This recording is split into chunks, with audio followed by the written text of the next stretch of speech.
এরপর স্ত্রী দরজা খুলে দিলেন এবং স্বামীসহ আরও কয়েকজন লোক ঘরে প্রবেশ করল।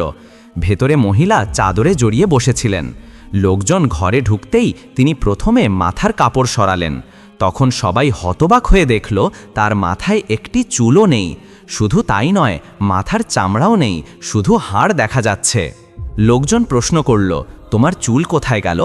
মহিলা উত্তর দিলেন, আমি জীবিত অবস্থায় পর্দাহীন হয়ে চুল বাতাসে উড়িয়ে পরপুরুষকে আকৃষ্ট করার জন্য নিজের সৌন্দর্য প্রদর্শন করতাম, তাই আমাকে শাস্তি দেওয়া হয়েছে।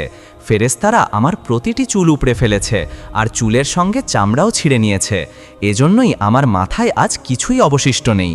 এরপর তিনি মুখ থেকে চাদর সরালেন। লোকজন অবাক হয়ে দেখল তার মুখে ঠোঁট নেই, চামড়া নেই, শুধু 32টি দাঁত বের হয়ে আছে।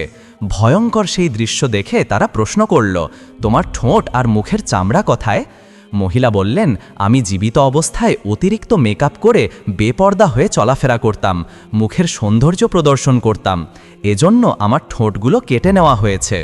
এরপর তিনি নিজের হাত বাড়িয়ে দিলেন। দেখা গেল তার আঙুলে কোনো নখ নেই, সব উপড়ে ফেলা হয়েছে।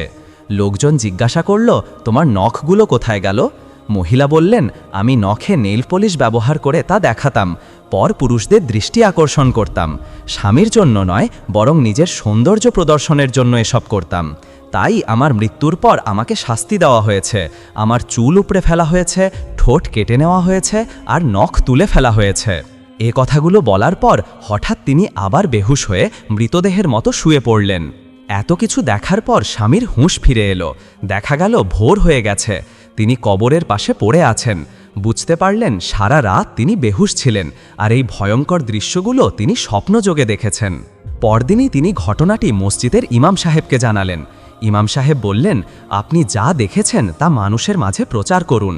নিঃসন্দেহে এটি আল্লাহর পক্ষ থেকে একটি বড় শিক্ষা, বিশেষ করে তাদের জন্য যারা পর্দাহীন হয়ে সৌন্দর্য প্রদর্শন করে বেড়াতে ভালোবাসে।